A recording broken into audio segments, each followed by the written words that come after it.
국립현대미술관에서 뒷장 전시가 있었어요. 많은 분이 가서 보셨겠죠. 최근 전시라서 여러분이 대학교 다니고 있을 때일 거예요.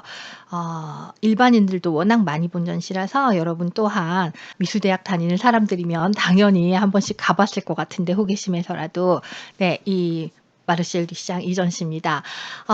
이 전시에서 정말 좋은 다른 작품도 많았지만 그냥 입에 제일 많이 오르내린 건 뭐 항상 듀샹의 병기잖아요. 그래서 이렇게 병기가 전시가 됐었는데 여러분이 봤던 오브제 병기는 1917년에 듀샹이 출품했던 그 병기가 아니라는 건 다들 알고 계셨죠? 네. 어 처음으로 가장 그 파격을 불러일으켰던 병기는 그 오브제 자체가 그냥 없어져 버렸고요. 그 세계 대전 기간 동안 그 병기를 모두 어떻게 끌어안고 계속 있습니까? 그 병기가 전시됐을 때 찍었던 사진을 통하여 미국의 마르셀 듀샹이라는 이렇게 파격적인 작가가 있다 이런 사실이 알려지고 뭐 그랬지만 나중에 되게 유명세를 치르고는 있었지만 그 전 병기 자체는 이미 소실되고 없었던 거죠. 그래서 1960 년대에 듀샹이 또 다른 얼비슷한 병기에다가 작가 사인을 넣어서 뒷장의 병기로 만듭니다. 근데 이게 그 전시 맨 처음에 병기를 갖다 놔서 소동을 일으켰던 그 작가가 친필로 직접 "이것이 내 병기다."라고 사인하고 다시 제작해서 판매한 것이기 때문에 그 원래 병기의 가치를 이어받았죠. 그러니까 이것은 전쟁통에 없어졌더라도 듀샹이 이게 자기가 그 강조한 개념 미술 작업으로서 다다이스트 작업이죠. 개념 미술 나오기 전. 네. 그 자기가 강조했던 작업으로서의 병기다라고 자기가 승인을 했기 때문에 작가의 권위에 의하여 우리는 모두 이거를 듀샹의 병기로 생각하는데 뭐 의의를 제기하지 않고 그리고 이 병기를 가지고 있는 미술관에서 굳이 보험을 들어가면서 한국에 가져와서 전시를 하죠, 그걸. 네. 만약에 한국에서 비슷하게 병기를 만들어 가지고 대충 사인 받아 가지고 박아 가지고 이렇게 전시한다 그러면 사람들이 분노하겠죠. "이건 듀샹의 병기가 아니야. 뭘 보여주고자 하는 거야?" 막 이러면서 이런 식으로 전시할 거면은 학교에서 그냥 구글에서 이미지 다운받아 PPT 트는 거랑 뭐가 똑같아? 막 이렇게 화를 낼 수도 있는데 그렇다면 이 17 년도에 진짜 처음 전시됐던 병기가 아닌 것이 이미 충분한 권위를 획득해서 그 작가의 진품으로 인정을 받은 것도 벌써 60-70 년대 일이란 말이에요. 그러면은 이것을 또 막 따지고 있는 시점은 90 년대고요. 네. 우리는 바야흐로 이 이후로도 시간이 한참 흘러간 2020 년에 이 얘기를 하고 있는데 이 흐름을 잘 따라오실 수 있겠어요? 어떤 분은 진짜 여기서 얘기를 돌고 있고 어떤 사람은 여기서 얘기가 돌고 있고 네. 근데 오늘날은 자꾸 반복되지만 이게 뚝 끊어지고 뚝 끊어지고 지금은 여기가 맞고가 아니에요. 얘들이 누적돼서 쑥 오면서 오늘 해야 될 가치 판단에 영향을 주고 있는 겁니다. 네. 그렇다면 우리가 지금 오늘 하고 있는 텍스트로 돌아가서 다시 60 쪽하고 61쪽 그쪽 볼게요. 60쪽 제일 아래 보면은 진품성도 작품의 생산과 설치 현장에 작가가 직접 참여하거나 승인 증명서를 보내는 등 최종적으로 작가의 승인을 받아야만 보증되는 거다. 뒷장이 병기에 사인을 하는 것처럼 작가가 나서서 이렇게 보증을 안 하면 아닌 거다. 막 이렇게 논리를 얘기하면서 들어온다는 거예요. 근데 이거 자세히 생각해 보면 예전에 작가가 꼭 손으로 만들고 막 사인하고 흔적을 남기고 이래야만 그 작가의 작품이다라는 거에 대해서 본인들이 1960 년대에 미니멀 조각을 하면서 그럴 필요 없어. 작가는 다 공장에 보내서 해도 돼. 작가가 왜 그렇게 막 작품에 끈적하게 개입을 하면서 굴하지 못하게 끈적하게 막 작가가 작품과 칭칭 엮여서 그렇게 해야만 작가라고 생각을 하느냐. 그렇지 않다. 우리가 작가라는 개념과 작품이라는 개념을 새롭게 정의해야 된다. 막 이러면서 등장을 하고 그걸로 유명해지고 그건 이론으로 막 이렇게 자기들이 하나의 새로운 작가 개념을 생성했던 사람들인데 이제 와서 구차하게 막 들러붙어 가지고 "왜 우리의 허락을 안 받고 갖다 또 만들었어?" 그럴 순 없는 거야. 그 되게 "작가의 허락을 받고 나한테 먼저 말하고 이런 건 너무 중요한 거야." 막 이러면서 치고 나오는 게 '아 이거 좀 자기들 논리가 앞뒤가 안 맞지 않나?'라는 생각을 할 수도 있어요. 근데 이것 또한 의견이기 때문에 논리가 안 맞다고 딱 단정 짓는 건 아닙니다. 네 제가 자꾸 생글생글 웃으면서 뭐 이렇게 빨리 이해는 안 되는 좀 어려운 얘기를 막 하니까 굉장히 꼴 보기 싫을 수도 있는데 네 어쩔 수 없어요. 좀 참고 들어 주세요.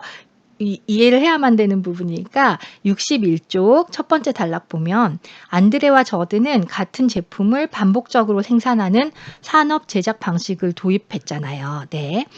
그러면서 작가라는 점, 작가는 무엇인가라는 거를 문제 삼아 작업했던 작가들인데 수년이 지나서 그들의 명제가 논리적인 막다른 지점에 도달하게 되자 그렇죠. 자기 스스로 자기가 주장했던 것에 모순되는 덫에 걸리게 되자 자신들의 주장에 반하는 논리를 펴기 시작했다라고 봅니다. "네 논리에 앞뒤가 안 맞다. 네가 이렇다고 해 놓고 지금 와서 딴소리하고 있다."라고 얘기를 하는데 여기에 당연히 각주가 달려 있어요. 27번이라고 달려 있죠. 그러면 우리가 글의 끝부분에 가서 이렇게 본 사람은 누구냐라고 보면 로잘린 클라우스라고 또 할포스터만큼이나 유명한 특히 조각 부분 쪽에서 조각과 설치 부분 쪽에서 굉장히 권위 있는 이론가예요.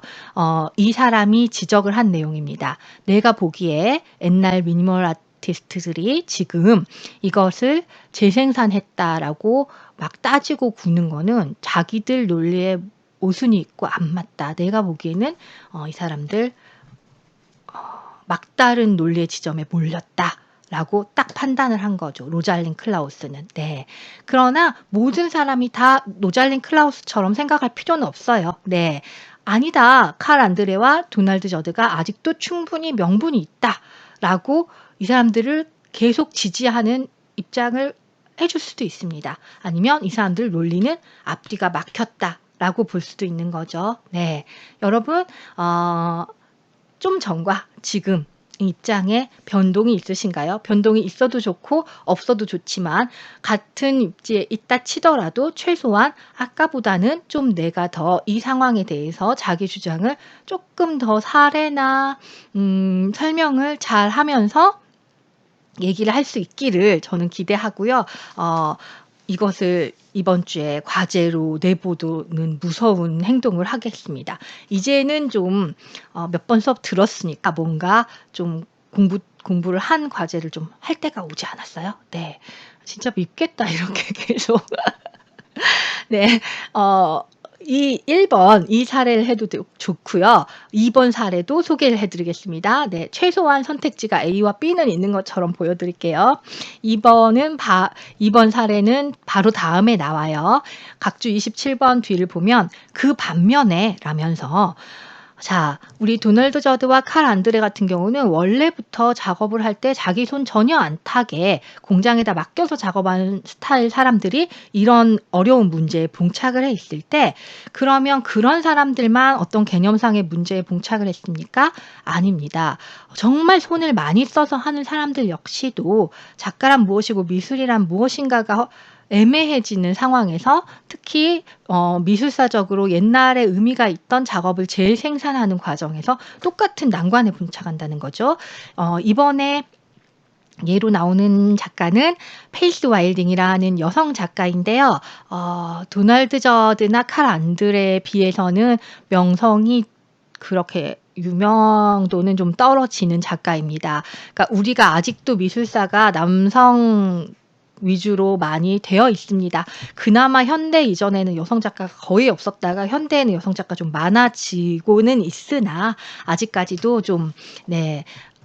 좀 그렇죠. 어쨌거나 그 도널드 저드나 칼 안드레에 대해서 하고 싶으신 분들은 도널드 저드하고 칼 안드레를 직접 검색을 하시면 이 작가들의 다른 좀 소규모 작업이라던가 이 사람들이 했던 주장들 뭐 이런 거를 더 찾아보실 수가 있을 거고요.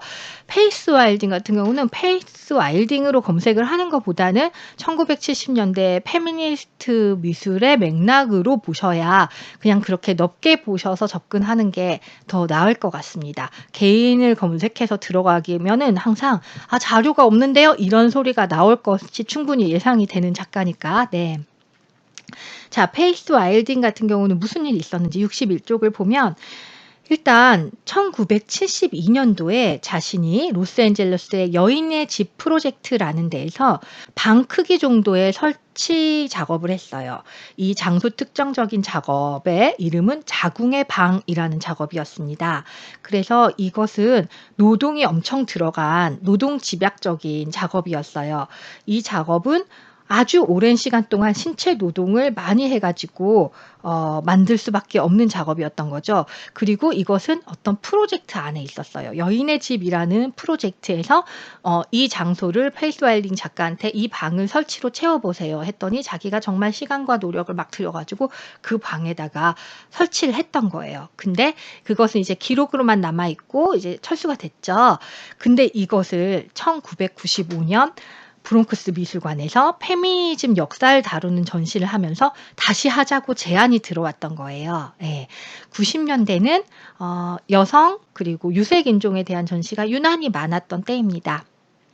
1989년에 파리에서 대지의 마법사들, 마술사들이라는 전시가 이제 아프리카라든가 호주 막 이런 쪽에 있던 원주민 미술들을 막 다루기 시작하면서 이 논란에 되게 많은 전시예요. 제3세계라는 것이 하나의 유행처럼 이국적인 매력도 있으면서 현대미술 맥락 안에서 막 이렇게 다루려고 막 이렇게 해요. 그러니까 뭐든지 이제 개념이 초기에 도입될 때는 지금 눈으로 보면은 이거 문제적인데 싶은 게 많이 튀어나오죠. 지금 보면 그 전시 자체도 되게 논란이 많지만 어쨌거나 그런 전시가 89년도부터 있어서 90년도 초반 95년 이게 얘기가 되는 95년 오면은 우리가 그동안 미술사를 너무 백인 남성 위주로 해왔구나. 그러니까 지금부터라도 여성 작가도 발굴하고 유색인종 흑인들이나 뭐 원주민 출신들이나 우리도 그때 90년대는 한국도 거기에 포함됩니다.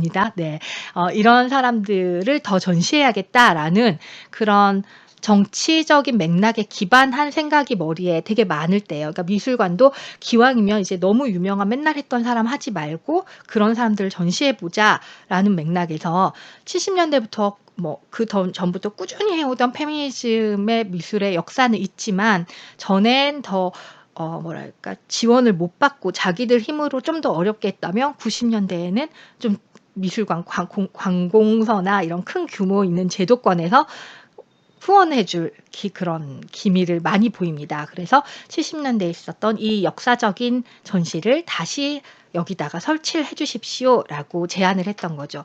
제안을 하는 사람 입장에서는 아주 쉽게 제안합니다. 그리고 호의를 베푸는 듯이 제안할 수도 있어요. 네, 72년도에 하고 무려 23년 동안이나 다 없어져 버려가지고 잊혀졌던 그것을 저희가 23년 만에 다시 할 기회를 드리겠습니다. 뭐 가수 양준일에게 다시 와서 노래하고 춤출 수 있는 기회를 주듯이 그런 식으로 기회를 줄 테니까 와서 하세요라고 하는데 그게 그렇게 단순한 문제는 아니라는 거예요. 왜냐? 그 미술이라는 자기가 그것을 한 맥락과 개념 때문이죠. 볼게요. 61쪽 아래 보면은 원작이 존재하지 않는 상황에서 다 철수해서 뜯어버렸어요. 전시에 참여하는 일은 와일딩에게 여러 가지 고민을 안겨주었는데 솔직히 작가 입장에서 작품 완성에 소모되는 오랜 시간이나 고된 신체 노동은 큰 문제가 아니었다. 이거 중요합니다. 이거 할까 말까 고민 중인데요." 하니까 속 없는 사람이 "왜 그래요? 그거 다시 설치하려면 몸이 너무 힘들고 시간 들고 고생스러우니까 지금 내가 고생하고 안 하고의 문제로 고민하고 있는 거 아닙니다. 더 큰 고민은 뭐냐. 1972년 원작의 완전성을 보존한다는 이유로 전시 참가를 거부해야 하는가?"라는 문제였어요. 그러니까 아까 말씀드렸던 기울어진 호처럼 리차드 세라처럼 그게 72년도라는 사회적 상황에서 여성의 집이라는 프로젝트 안에서 그 특수한 공간 안에서 그걸 했을 때만 의미가 있는데 이것을 내가 작가라는 이유만으로 여기다가 다시 똑같이 한다고 과연 그 의미가 그대로 살아날까라는 거에 대해 작가가 확신을 못 하겠다는 거죠. 그래서 "아니야. 그 작업은 그냥 72년도에 그 자리에서만 의미가 있지 그것을 다시 하느니 그냥 영원히 추억으로만 남게 역사의 기술만 되게 사진으로만 남게 72년도에 우리는 이런 일을 했다."라고만 기억하는 편이 나라고 말까 하고 보니까 또 다른 문제가 있어요. 만약에 그가 전시 참가를 거부한다면 작가 자신을 소외시킬 것은 물론이거니와 그러니까 그 한 번 소문나면은 페이스 와일딩한테 연락해 봤는데 예전에 했던 전시 다시 해 달라니까 자기는 안 한대요. 그러면 앞으로 이제 전시 다 끊기는 거죠. 이제 다시는 제 요청이 안 올 거라는 네 그거는 또 그거 역시도 내 고생처럼 오히려 작은 문제일 수 있어요. 자신을 포함한 페미니즘 미술을 다시 한번 미술사의 지배서사 밖으로 내보낼 수 있기 때문이다라는 거예요. 페미니즘 운동을 했는데 미술관이 기회를 주면서 "페미니즘 여기 사세요." 이랬는데 내가 되게 아니야, 아니야. 아무리 생각해도 72년도에 그 느낌을 낼 수 없고 그 의미를 되찾을 수는 없어." 하고 한 번 거절해 버리면 이 한 명만의 문제가 아니고 페미니스트 작가들은 되게 뭐랄까 너무 깐깐해. 그래서 그거 72 년도에 했던 거 90 몇 년도에 하면 뭐 어떻다고? 되게 진짜 너무 원칙주의자들이다." 이러면서 전시를 안 하면 페미니즘 전시 자체가 점점 줄어들 테고 그러면 페미니즘은 또다시 미술관 밖으로 밀려난다는 거예요. 페미니스트들이 그동안 백인 남성 위주의 미술관 컬렉팅 안에 자기들도 똑같이 들어가기 위해서 그렇게 힘들게 애써서 동등한 입장을 찾아가려고 애를 쓰고 있었는데 스스로 그 기회를 팽개칠 수는 없는 거죠. 그래서 해야 될 것 같은데 하려고 보니 그건 또 진짜 그 옛날의 그 맥락은 아니라는 거죠. 좀 그 난감한 그 상황 자체는 이해되시죠?